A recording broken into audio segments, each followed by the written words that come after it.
It's time, Fort Wayne. Your sports, your station. It's the Sports Rush with Brett Rump.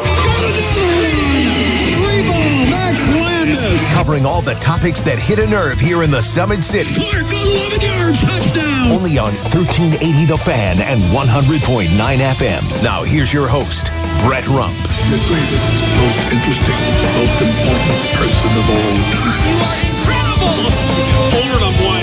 Yeah, well, you're half right. What is this, amateur hour? This is going to be huge. I believe this is going to be our finest hour. Just when I think you said the stupidest thing ever, you keep talking. I think that's the worst thing I've ever heard. That boy ain't right. The simplest way to put it, I have problems. Welcome to the alleged show.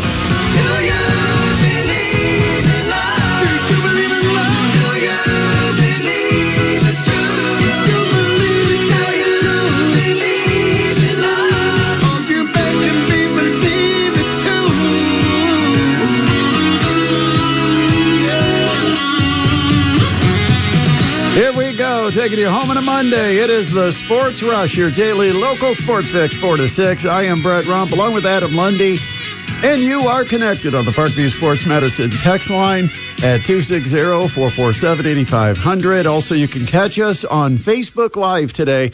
We are streaming the show live, facebook.com/1380 The Fan. I am back from the Dairy State. Cream City. Cream City. That's what they actually called it on the news on Saturday night when we were there. Yeah. So I thought, well, I'll use that one. And you gave me a funny look when I mentioned it when we were talking about names. Yeah, I wasn't really sure how it got the name Cream City. I mean, other than being a dairy state, I guess Milwaukee took the, I guess you've got the Cheeseheads in Green Bay. So cream, it belongs in Milwaukee. Now, what would that make Madison? You got cheese. The whey. You got, maybe they're the milk. The curds. The curds. I don't know. But anyway, we had a trip to Milwaukee, got back late last night, but a successful trip for the Mastodons.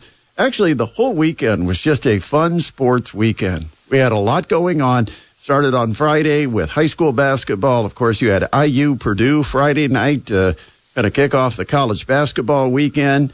Also on Friday night, you had women's college basketballs. Purdue Fort Wayne had a rare Friday night game. And, well, it looked like they didn't want to play on Friday because they struggled. Yeah, not their night is Friday nights, apparently. But they did get the win and stayed perfect in the Horizon League, 13-0. Occasionally, you get one of those duds that comes along because you have to realize you're playing every single game now as the biggest game on your opponent's schedule, especially when they get you in their house. And the Mastodons had a long road trip. They had to go to Youngstown State. From Youngstown State, they played on Wednesday night. They had to get over to Moon Township, have a Friday night game, which was a pretty short turnaround on the new schedule for the Horizon League. And they played on Friday night, and quite honestly, they just did not have their best night. I mean, for Amelia Broman-Schenkel and for Lauren Ross, two of the team leaders, they struggled to hit shots from the field. And it was Jordan Reed who stepped up, a former Indiana Wesleyan product. And this shows there's talent everywhere in college basketball. It doesn't matter if it's NAIA, D3, D2. There's talent everywhere. And Jordan Reed stepped up, and I think she had 7 points. A Jordan Reed 7-point run, if I'm not mistaken. I think she hit a bucket, had 2 free throws, and then had a 3-point play or something. She just put it all together down the stretch. And Jordan Reed ended up being the hero of the game, and the Mastodons went on to win by 9 points. So big win for the Mastodons, staying unbeaten, staying all alone in first place in the Horizon League standings. And then they got to enjoy a Saturday and Sunday off as they begin prep for a game coming up this Thursday against Oakland. And they will stay at home for Saturday. By the way, I'll just tell you right now, keep Saturday open on your sports calendar because you're going to want to be at the Coliseum because you have 2 terrific basketball teams that are going to be playing back-to-back. And I believe it is buy 1 ticket, get 2 games with the Mastodons doubleheader. Women's basketball against Wright State, men's basketball right after against Green Bay. And you'll get to see Doug Gottlieb. Any big fans of the show, come out and say hi to Doug. But anyway, it was a successful trip for the Mastodons. We'll talk more about that coming up. Also, then over the weekend, what was your sports highlight over the weekend? Did you have anything special? I mean, you had the Knicks-Lakers Saturday night, right? Yeah, unfortunately, the Knicks' three-point defense once again an issue as the Lakers just absolutely had three-point practice against the Knicks, and we lost. And then after the game, there was obviously a little bit of some news, NBA news that went down. And what's crazy is that the Lakers, because of the traveling from the East Coast back out to the West, I think they're going back home, didn't have a plane flight after the game, which is pretty customary in the NBA, that after the game you head to the airport and you get your tail end back home.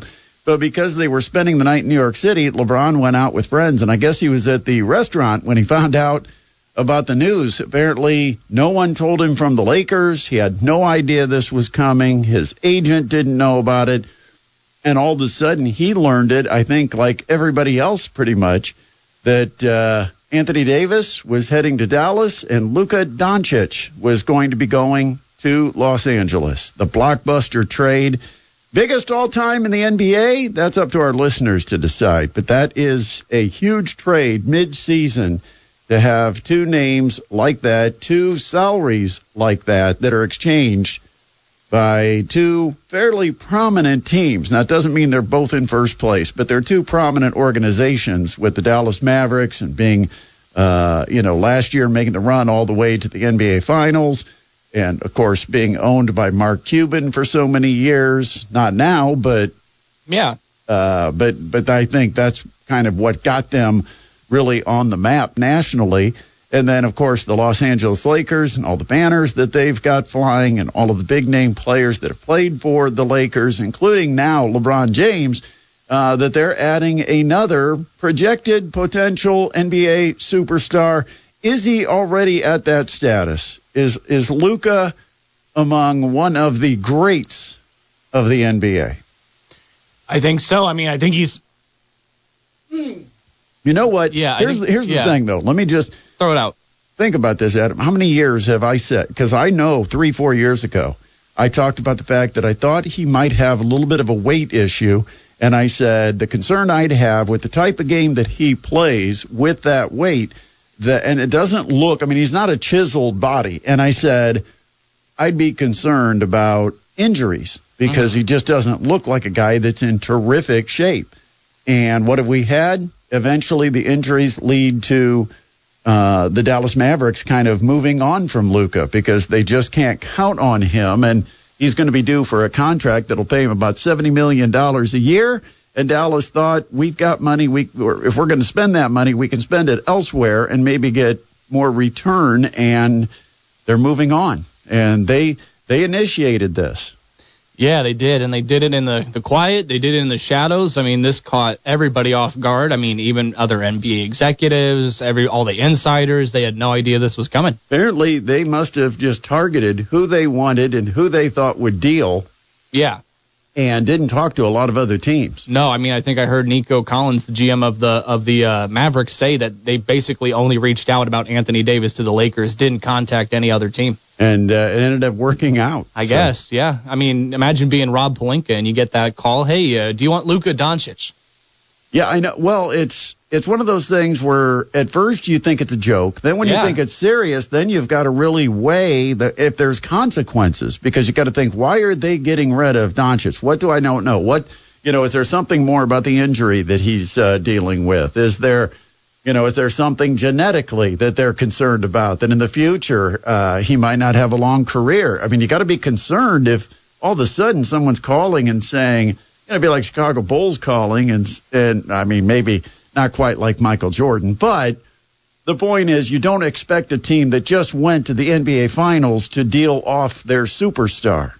And so it was kind of a strange night. I didn't find out about it. I did not find out about it Saturday night. I'll be honest. I don't remember what I had on TV, but I turned off of sports for like 11:30. I was watching some college basketball, turned off, and it was like 2 a.m, woke up, and I grabbed my phone, and of course, I think there were like 10, 12 tweets back to back to back to back with people talking about They can't believe the Doncic, AD, and there's comments about both players. And I'm like, what is going on? And then I'm thinking, oh, I get it. I'm dreaming.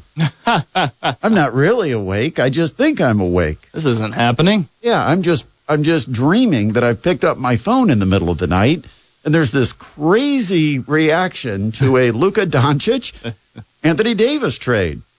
And then I realized it's real. Also, how hilarious is it that Shams had to, kind of tweet out that he hadn't been hacked? Like, this is actually happening. Yeah. I have not been hacked, I promise. You think Woj misses dropping a Woj bomb when news like this comes out? You think he gets a little, a little anxiety, maybe a little shakes, the withdrawal symptoms? Because this was his thing, right? Yeah, true. He always had this kind of stuff first, and so Woj bombs. Do you think anybody told him and he kept it quiet? Oh, I doubt it. I think he's probably out of the NBA GM circles now that he's doing his thing with St. Bonaventure. I know he's actually been told that he's been sent stories before about the NBA, and he'll reply, I don't care anymore. Really? Yeah, he talked about that. He said, I don't care. Don't hit me up with your trade rumors and everything. Well, I mean, he's got to have some relationships around the league. Oh, he still. definitely does. I'm thinking if one of those people that was a good source for him or somebody that, that he had talked to very frequently, if they had gotten wind of this before it was actually released, would they say, whoa, you won't believe what's going on with you not in the business? It's like, this is the kind of thing you lived for. And guess what's going to happen?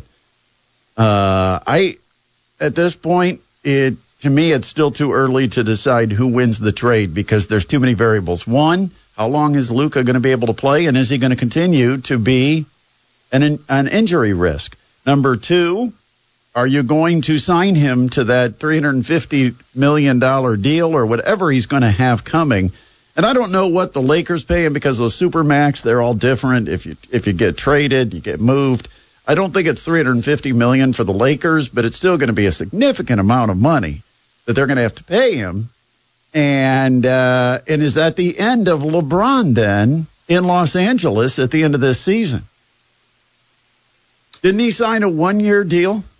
Yeah, I believe he did. I know he indicated he's obviously going to stay with LA past the trade deadline this season, but I don't know in regards to what he does next season. Yeah, he's got a no trade clause, and he said, and I guess the report was he's not going to waive the no trade clause. He wants to stick around and see if at some point he can make a ball player out of Bronny. Ah, that's why he wants to stick around. Bronny's a great G League player. He is. He had a good game not too long ago in the G League. Yeah, but he's not doing so well when he gets on the NBA team. Yeah, no. And they're giving him some minutes to give it a shot, thinking, okay, he got some confidence in the G League. Let's let him out there. And then he just kind of fails miserably. 260-447-8500, 260-447-8500. Also, over the weekend, Indiana, Purdue. I think there's probably thoughts on this one from both sides. I think Purdue fans probably feel it was closer than it should have been, and I think Indiana fans probably once again feel like they had a win within reach and they let it get away. Probably both sides are right. I think Indiana had every opportunity to upset the Boilermakers. And some of it because of, Purdue's own struggles. But bottom line is Indiana didn't execute down the stretch, and Purdue did. When the game was on the line, the last 2-3 minutes of that game, Purdue executed offensively. They came up with a couple of defensive stops, forced a couple of turnovers, and that turned into the difference of who won and who lost. And so let it be a lesson to Mike Woodson and Indiana that when you're there, you've got to finish. They didn't finish. We'll talk more about that coming up. Right now, we want to check what's happening in the world of sports on this Monday. It's time for today's top headlines with Adam Lundy. All right, thanks, Brett. Well, star defensive end Myles Garrett, the NFL's reigning Defensive Player of the Year, has requested a trade from the Cleveland Browns. He announced in a statement today. Here's a quote from him. Quote, "While I've loved calling this city my home, my desire to win and compete on the biggest stages won't allow me to be complacent. The goal was never to go from Cleveland to Canton. It has always been to compete for and win a Super Bowl." End quote. A gambling ring currently under federal investigation for its role in 2 NBA betting cases also was involved in unusual wagering activity on at least 3 men's college basketball programs this season, sources told media today. Sportsbook accounts connected to the gambling ring bet against North Carolina A&T, Mississippi Valley State, and Eastern Michigan in games this season, sources said. Taking a look at the AP Top 25, Auburn and Duke remain 1 and 2 atop the Associated Press Top 25 men's college basketball poll for the 3rd week straight, while Maryland is back in the rankings for the first time in nearly 2 years. Alabama moved up a spot to number 3, followed by Tennessee jumping 4 spots to number 4.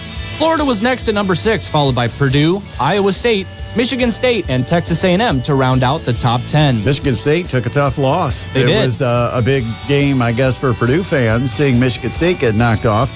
But USC beat Michigan State out in that. They're in Los Angeles, by the way. They are. They're there with UCLA. Yeah, UCLA and USC for those Midwesterners that aren't familiar. One more story for you today, some national NBA news regarding your favorite NBA player. Amid trade talks, Miami Heat star Jimmy Butler has communicated to the Golden State Warriors that he is not interested in signing a contract extension there, sources told media today. Butler's position dims the chances of a deal coming together there, but the situation remains fluid. The Warriors have been in conversations with multiple teams about improving their roster ahead of the deadline. But it's not going to be Jimmy. Is there a point where Jimmy Butler decides to sabotage all the trades and say, I'm not signing there, and the next thing you know, he has no takers? It's getting to that point already. I mean, deep down, I got to be honest, that's what I hope happens. I hope he thinks he's the one holding the power, and the team turns around, or teams in the NBA turn around and say, we're not going to be told what you're going to do. We're going to move on. I mean, it can happen. Look what Dallas just did with Luka. You think Luka ever expected that he was going to be on the trade block? No, I mean, no. All the talks were about how blindsided he was. But ship Jimmy to the Hornets for nothing. Yeah. Why not? Yeah, even if he won't sign an extension, he just go there and suffer through it for a couple of months. Have fun. That's today's top headlines with Adam Lundy. We've got you connected on not only the Parkview Sports Medicine text line at 260-447-8500, but you can also give us your comments on our Facebook stream. Facebook.com/1380thefan. Go to the live video that we have of the show. You can actually watch the show in real time from the studio, and you can leave your comments. And we've got the comments open, so if you'd like to ask any questions, make any suggestions, whatever it might be, you can go ahead and leave your messages there on our Facebook, Facebook.com/1380thefan. I've got some thoughts about NIL.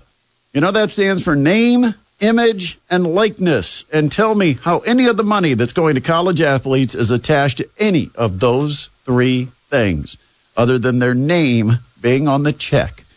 We'll talk about it when we return. It is a Monday edition of the Sports Rush on 1380 The Fan and 100.9 FM. Coming up in hour number 2, we're going to be joined by Don Fisher, the legendary Hall of Fame voice of the Indiana Hoosiers, because we've got things to talk about when it comes to IU. And Don Fisher joins us every Monday at 5:20 right here with our 15 Minutes with Fish on 1380 The Fan and 100.9 FM. And, Indiana had their chances. And, again, a final possession. Mike Woodson, I'm not sure he's being completely honest when he says he wanted to call a timeout, but the official passed him by. If you're a coach and you truly want a timeout, believe me, the officials have one eye kind of looking your direction. The officials know the game, and they know the situation. A final possession, not an unlikely time for a coach to jump up and call a timeout, and so they are watching for that. You don't have to have an official right next to you to be able to get a timeout called. And if you watch the video, it doesn't look like he has any intention of calling a timeout on the final possession with, 10 seconds left? And Indiana down by a point. He had the opportunity, but he did not execute. And that's basically the story of his basketball team. He needs a timeout there. Yeah, I mean, it just led to a Miles Rice jumper that got blocked by Jakari Harris. I mean, Miles Rice decided he was going to play hero. He was going to take it to the bucket, and he was going to get a shot to give his team the lead, and he ended up having it partially blocked, and Miles Rice in the game was 0 for 4 from the field. He's not exactly the guy who was having the hot night that's the obvious choice to have the ball for a final shot. I mean, that's just the me being more powerful than the team. That's Miles Rice wanting to be the hero and not looking at the bigger picture, which is Galloway was really good on Friday night. And, it's been up and down for Galloway throughout his career. But it was an up night for Trey Galloway. And, in fact, after the game, Matt Painter even said that he felt fortunate that Indiana didn't get the ball in the hands of Trey Galloway on the final possession because all night long Trey Galloway was doing things to create buckets and hurt Purdue's defense. And so you've got a couple of choices. You've got Ballo, who you could get it to down low. You've got Trey Galloway. You could even set up Luke Goody. I mean, you've got multiple choices that are probably better options than Miles Rice with a runner that looked rather hurried. I mean, it looked like the type of shot you take when you got 3 seconds, but they actually had like 10. Mm-hmm. So it just was not good execution.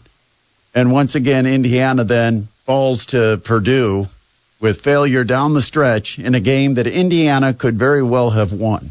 They were up 67-61, handling the pressure of Mackey Arena really well, forced Purdue to take a timeout, and then what they do after that timeout, Indiana went turnover, missed 3, turnover, and the next thing you know, Purdue was on top and the crowd was going crazy. And then at that point, I mean, you get the Mackey crowd behind you, it's going to be even tougher. So the game was decided with 3 to 4 minutes left, maybe even more so than the final possession, because Purdue may not have been in the position they were in down the stretch if they didn't have that run where Indiana just basically gave up 4 straight offensive possessions. And that's where every possession matters. You've got to be disciplined every single time you've got the ball. A lot of times I think kids, especially, they think, oh, we've got a 6-point lead. I can gamble on this possession. I can try to take some wild shot. And if it goes in, we're up 9. If it misses, we still are up 6. But what happens then is you see the sequence of turnover, miss 3, turnover, and Purdue, they execute and score on all 4 of those possessions. And so they completely flipped the game around from 67-61 to where they were in front.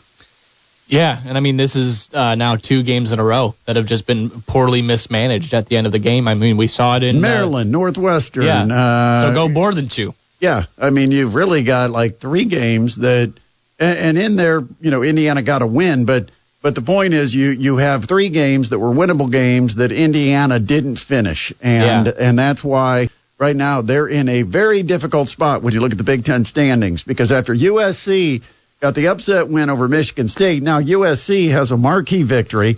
They've leapfrogged Indiana in the standings, and I'm not sure they even get as far as USC when they put out the NCAA tournament brackets. And at Indiana, the floor of what's expected is that you make the NCAA tournament.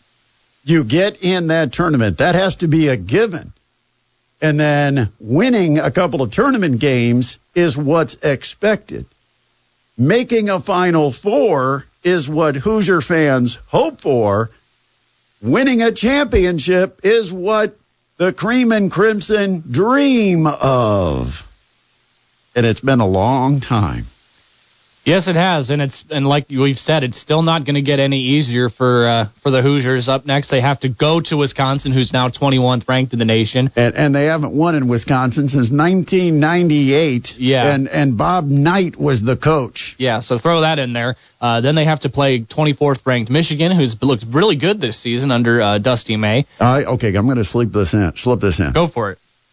I think Indiana matches up well with Michigan. Okay, all right. And I think if there's a team that Indiana could upset weekend in Bloomington, student body, full attendance. Yeah. Maybe some beverages to kind of rile things up a bit. I think Indiana's got a shot. Now, that being said, Hoosier fans, don't text me when you get beat by 30. But Michigan has the two bigs, and Indiana has the two bigs. And I think the bigs are similar. You've got a big that's more of a traditional post. You've got a big that likes to face the basket and maybe play more on the perimeter. And that's what Indiana's got. And so I think Indiana matches up personnel-wise pretty well with Michigan. But they've got to come to play, and they've got to come and execute. That's what I was going to say. We got to question how motivated this team is going to be coming down the stretch now after they've lost so many close games where they've had a chance to win. I mean, the thing they've got to hold on to is because of the schedule, they do have a chance to get some significant wins that are quad one victories that will give them a nice boost in their net ranking. But they got to, I mean, we can't keep having all these opportunities and say, boy, they came close. They almost got it. Yeah. I mean, the time for moral victories is long past, Indiana fans. Now you have to get victories because moral victories has never put anybody in the NCAA tournament. And if your dream or your hope or your bottom line is to make the tournament, it has to be now. And you got to go to Wisconsin, and you got to find a way to beat the Badgers. And you need to pick up the home win against Michigan. Then you're on the right track. Then you start to trend the right direction, and maybe if they get a little bit of a hot spell here late in the season, the committee will say, well, of late they've played really well, even though maybe their net doesn't overall give them the strength and all, but they've been playing like one of the better teams in the country or better teams in the conference. We'll give them the benefit of the doubt and put them in as like an 11 seed. Right, because as of right now, I mean, they're not going to say, oh, they almost beat Northwestern, they almost beat Maryland, they almost beat Purdue. Let's put them in. No, I mean, their record's misleading because they got a lot of almost. No, it's not hockey where you get a point for being close. No, you're going to be in the CBI if you keep getting these close losses. CBI. I don't know. I don't know if the CBI would be. I think that's mid. You'll be a mid-major if you don't turn this thing around. Yes, NIT, CIT. You're going to be playing Indiana State, Evansville, and Valparaiso next season for your conference matchups. 260-447-8500, or you can find us on Facebook. We are streaming the show today at facebook.com/1380thefan, and we'd love to get your comments right there on Facebook. Also, you can text the show at 260-447-8500. Plenty of things to talk about. What do you think about the Fever moves? They've been very aggressive over the weekend. Love what they're doing. We're going to talk more in depth about that coming up. Also, how about that big Wayne Lures game that got our weekend started? Did not disappoint. Lived up to the hype. Yeah, high-flying action all across the court. I mean, there were more dunks in that game than any college game that I've been at this year. Crazy. We'll have to hear about it. Yeah. It was a fun atmosphere. And just the turnovers catch up to Lures. They just are sloppy with the ball at times. And we'll talk more about it, about what Lures can do to kind of strengthen their run in Class 2A when you get to the postseason. And Wayne's position after beating Lures and then going and losing to Blackhawk Christian the very next night. That's kind of eye-opening as far as where Blackhawk is at. Yeah, absolutely. Also, sometime in the show, I want to talk about this. There's been drama in the college and NBA betting world, but there's also now some drama in the MLB. We'll get to that, too. Oh, okay. We've got it all coming up. It's a packed show, and it just got Packer. Whatever. Green Bay. It's got Green Bay Packer. We got a lot of stuff to talk about up until 6 o'clock. We're going to do it right here with you on the Sports Rush on 1380 The Fan and 100.9 FM. Every once in a while, a story comes along that means something to me that doesn't hit home at all for Adam, and that just shows our age difference. And so it's going to be the same for some of our listeners, because those that are closer to my age, they will know this. Those that are Adam's age may have to go look it up or Google it like Adam did. But the 88-game UCLA win streak was snapped by Notre Dame. And one of the key players for the Irish, John Shoemate, was, I believe, All-American. Wasn't he? Didn't he make All-American status?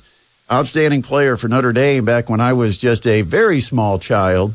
Very small child, by the way. But John Shoemate passes away today. It was announced at 72 years old. So, brings back the memories of the incredible win at Digger Phelps going nuts. Certainly a Notre Dame legend for sure. So, yeah, rest in peace to him and thoughts to his family. He was a 2-time All-American and a consensus first-team pick in 1974. John Shoemate passes away at the age of 72. All right, so I was thinking about this because I heard a comment on Twitter, or I guess I read it. I didn't hear it. Sometimes when you read something, you imagine someone actually saying it. Sure. But I read a tweet from Dan Dockich, and I think he makes a pretty good point, and it kind of hit home, and it got me thinking. He said, if the players don't generate revenue for their university, if they're doing absolutely nothing to bring in additional dollars, why should they be making all this money? And now, here's part of it that I thought. I thought some of the money that already comes into the university is generated because of the entertainment value that they bring to the university with their talent. So, but what I really hit on was that NIL stands for name, image, and likeness. And when the courts ruled on it, it was really a case that was built on things like jersey sales, where someone had a popular number, was a Heisman Trophy winner, like years ago, Archie Griffith at Ohio State, Heisman Trophy winner, back-to-back, number 45. Okay, you put a 45 Ohio State jersey into a store, and you know who that player is, but that player wasn't compensated because their name wasn't actually printed on the back of the jersey. And so, product sales that are because of that individual were not being shared. The revenue was not being shared with the athlete themselves. The athlete wanted a share of it, and the courts agreed that if the university was selling merchandise with that player's number, that was basically the image, the likeness, whatever you want to say, that made that player deserve some type of revenue off of the sale of that jersey. But it's gone a completely different direction. And what are kids being expected to do now to truly earn the millions that is out there in NIL funding? And so I came up with, we've been talking about it's getting out of hand. What does the NCAA need to do? Here's the system that I think would be fair, equitable, and would work for everyone. Number one, players should get a preset portion of money from their jersey sales. Now, whether that's a fixed dollar amount per jersey, whether that's a percentage of the jerseys that are sold, whatever you determine it to be, but players should get money for the sale of their jersey.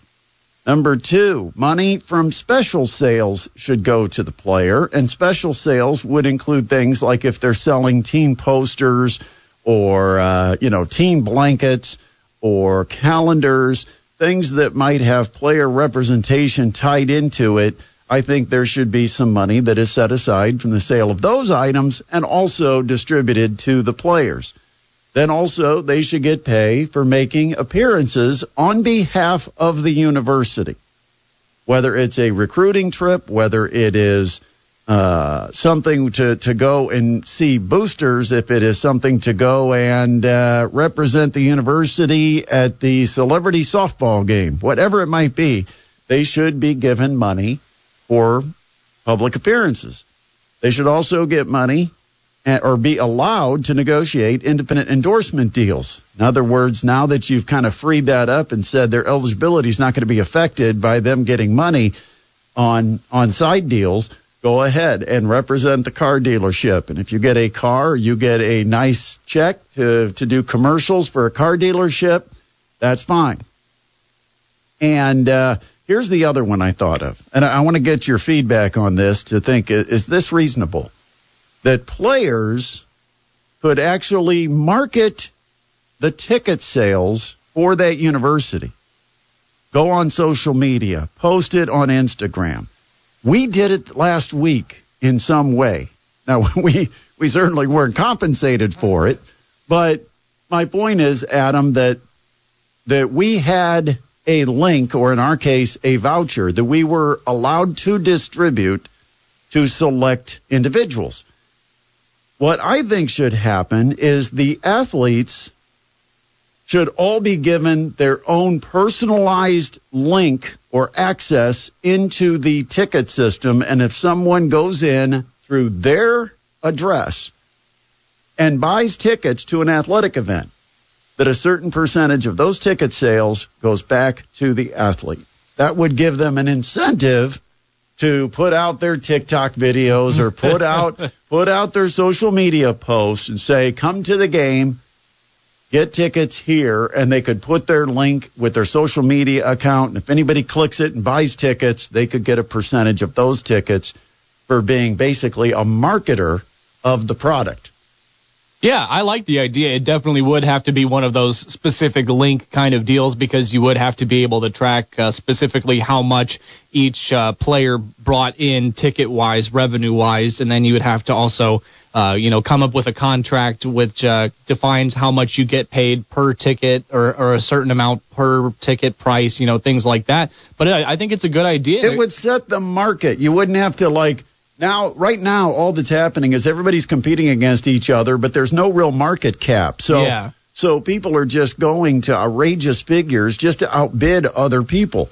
And there's no real market value. It's not like I can say, this guy comes to your university, he is worth an additional $100,000 to your university in the next 12 months.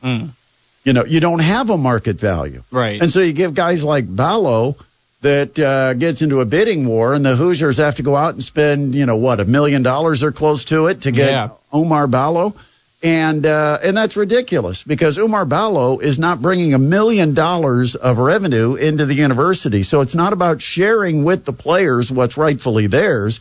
It's a bidding war to pay those players. And it's going to continue to get more and more out of control unless there's limits or a structured system that changes it. And I don't know. I'd have to have an accountant to go through and tell me that the plan I just put in place, money from jersey sales, money from special sales by the university, including team posters, calendars, blankets, etc., getting paid for appearances on behalf of the university, being allowed to negotiate independent endorsement deals, and having your own private ticket link so that you get a share of ticket sales. I don't know what that's worth. I don't know if that's more money or less money, but at least it is something that the player is earning what they're actually getting, and everybody comes out ahead. Right, and it's really, you want to focus on just eliminating just the straight-up payment of players. You want them to kind of earn their... Where there's no market. Yeah. I mean, the problem we've got right now is, like most jobs, for instance, let's say you're a cook at a fast food restaurant. Mm-hmm. Okay, what every other place is paying for that, and nobody is going to all of a sudden want to get a cook so bad that they start raising the entire market. That's right. The problem we've got in college basketball, because the coach is being under pressure. The market goes up for no good reason. It's not like players all of a sudden are making all this extra money for the university and they're being rewarded for it. No, what it is the players have become smarter in how they negotiate. And now that you've opened up the transfer portal, they can go out and negotiate every year and continue to try to ask for more and more and more money. And all I'm saying is, let's take all this bidding and the pricing and the fact that when kids go to get recruited by a school, the first question they want to have answered is, how much will I make? Because that's what the game has become now. Mm-hmm. Let's make it, what kind of system do you play? What kind of game am I going to have? How do I fit? And how are you going to coach me? Because, and that's the other thing is there are kids that with this system, even like it is, there are kids that are slipping through the cracks that are losing a career as a professional basketball player. And I'm not saying they would have made all the money back. They're probably getting the fat check now and maybe nothing later because, there are guys that I know that I've watched in the Horizon League that got offered money to go to a bigger school, and the money was greater than anything they could get in the Horizon League. They went. But the problem is a good mid-major player who really is the featured part of an offense, gets to play 36 minutes every game, gets to showcase their skills to scouts, gets to improve their game because they do get to play and get the reps, and in some cases actually look better because they're playing maybe weaker competition than if they go to a big university. There was a guy I just looked at this weekend, and I'm not going to call out names, but he transferred to a Big Ten school from a mid-major here in the Midwest. He was in the MAC and transferred to the Big Ten. And last year, of course, I'm going to probably give you enough information. You can figure out who he is. But last year, he averaged over 20 points per game in the MAC. He's gone to a Big Ten school now, and he's averaging 4 points a game. Do you think that 4 points a game is going to make people jump out of their seats to offer him a professional contract even in Europe? No, but if he came back and averaged 20-some points a second year in a row in the MAC, now it's going to get noticed. This guy's got natural scoring abilities. And in the level of ball that they play over in Europe, it probably translates, because they're probably playing against teams that have Mid-American Conference level or high Mid-American Conference level athletes. But all I think is, it's gotten out of hand right now. The money is just being handed over. It's basically pay to play. There's no limits on it. Everybody has to outbid everybody else. There's 360 some teams in Division I college basketball. There are some that will be left behind, and it's draining athletic programs. That's the other thing. Right. I mean, it's clear to see that these players are demanding, more than what they're bringing in because, just look at, Indiana University. They had to lay off, 25 people? Yeah, they had to lay off 25 people. They had to basically either lay off or remove or dismiss 25 jobs. Some of them were not filled, so they weren't people that were laid off. They were just jobs they decided they would not hire and fill. Mm-hmm. And all because they had to cut the budget. And that's what's happening across college basketball, across college athletics. It's not just basketball. But I'm like, you've got to come up with a system where it's fair. The money. That's why so many companies have commission-only salespeople. Yeah. Or where the majority of your money is based on commission because you get paid for your performance. The money you bring in, we'll give you a share of. That's the way it should work in college athletics. The money you're bringing in, we'll give you a share of. 260-447-8500. That's the Parkview Sports Medicine text line, 260-447-8500. Yeah, somebody did text into the text line. They say, I think your plan is what the NCAA wanted in the first place. Blame the folks who sued to keep the NCAA unable to enforce rules. Don't blame the kids. 260-447-8500. And I don't know that I'm putting blame on the kids. I'm putting blame on the system just getting out of hand because of the lawsuits and the fact that there was no real clear policy procedure that everybody bought into. Yeah, that's So I don't know that I'm trying to point the finger at any kids who are getting greedy and taking, but. Now, I will say that kids have to understand, because this is the one thing, when the money is out there and it's much heavier in some of the bigger schools, the kids have to understand that you have to come up with what your priorities are. Do you want to be paid now and make a chunk of money right now if it means sacrificing the rest of your basketball career?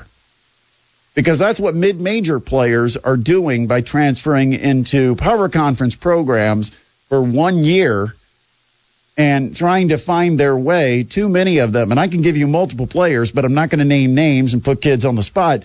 But I can name multiple players that went from from mid-major Division I basketball into a power conference team, and they're not doing much of anything statistically compared to what they were doing as a star at the mid-major level.